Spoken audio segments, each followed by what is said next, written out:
we talk about that there's a lack of desire to actually deal with the security issue, that there have been too many cases. And guys, guess what? These are the cases of people who have been able to come out for which an inquiry has begun, or whom somebody has been able to take, whose attention that they've been able to get. Rose told the court that on the morning of June 19th, Olo left their Umoja home wearing slippers after receiving a phone call. Shortly after giving her money to buy breakfast, I returned and found him leaving while talking on the phone. I later left for work at 9:58 a.m., but he never came back. She reported him missing after one of his colleagues called asking why he had failed to report to work. Rose said she searched hospitals, mortuaries, and Buruburu police station before a friend alerted her on Facebook post by a fish trader who claimed to have witnessed Olo's arrest outside a barber shop. She later accompanied detectives to the scene. She accompanied them, where investigators told her that CCTV footage showed Olo being handcuffed by 3 men in civilian clothes who identified them as police officers before forcing him into a waiting vehicle. I am going to repeat what I have just read. Yeah. She reported him missing, and then she later accompanied detectives. Detectives wanafanyanga kazi wapi?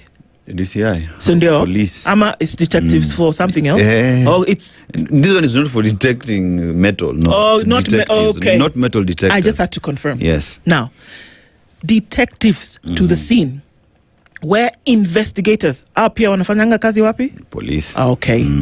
They told her that CCTV footage showed Olo being handcuffed by 3 men in civilian clothes who identified themselves as police officers before forcing him into a waiting vehicle. That paragraph alone is the reason why they're saying they know where our missing kin are. Whether that's why the case is habeas corpus, because dead or alive, we are looking for these men. The people who told you that the ones on the CCTV camera footage have said that they are police and they handcuffed this fellow and took him away are police officers. They told you. So my question is, us as journalists, see, we know ourselves even in different media houses. You know that ata mtu akisema blah blah blah, they know huyo ni wa? Yes. Bas.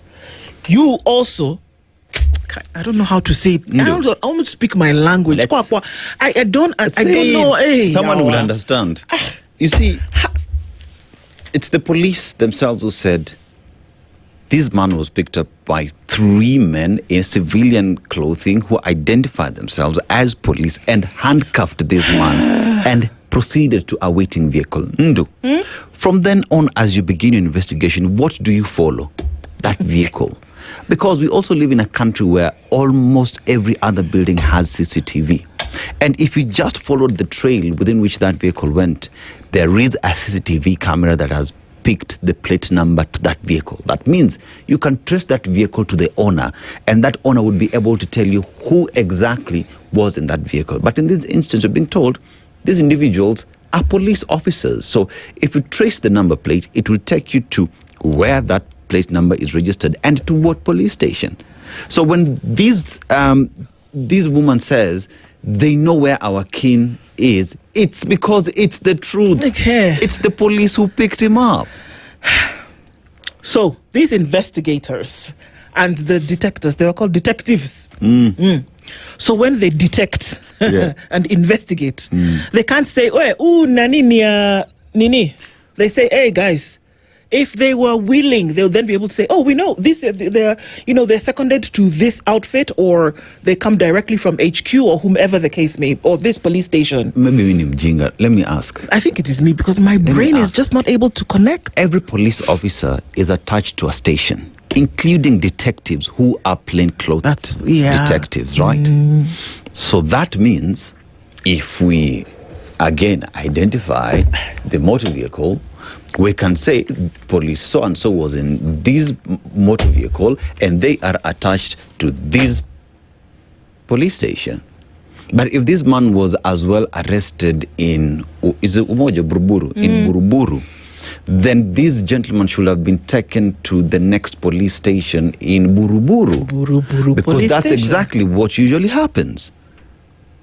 So OCPD or OCS Buruburu police, this man was arrested within your jurisdiction.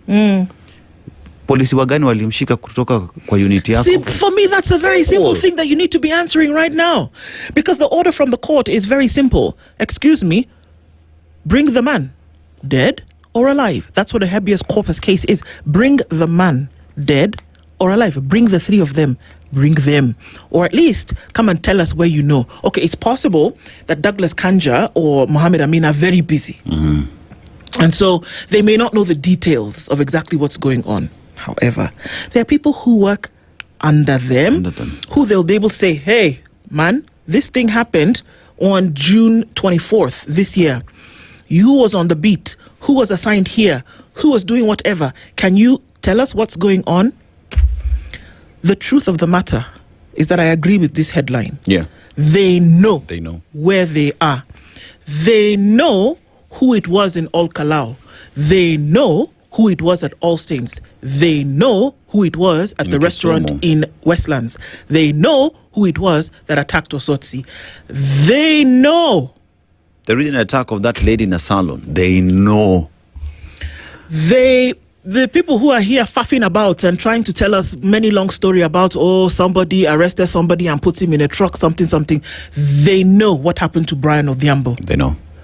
Even before we started talking and making noise and making proclamations, they know.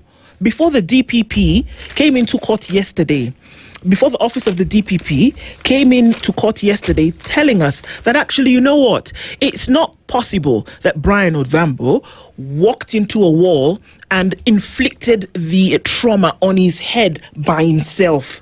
It is not possible that he killed himself in that cell. The old DPPs are the ones who told us this yesterday. Yeah. Guess what? Even before all of this dog, horse and pony show, they know. They knew. So here we are having conversations. This is the headline that we see then on page 9. Ojwang was murdered inside Central Police cell. Guess what? Last year, they knew this. But then we are being met with all kinds of drama. You guys, just look in the pages, starting on page 6 of the Standard. DCI moves to unmask hooded gunmen. Police know missing man's whereabouts. Then we go to the next page. Who killed them? The mystery of 7 bodies dumped in Mwingi.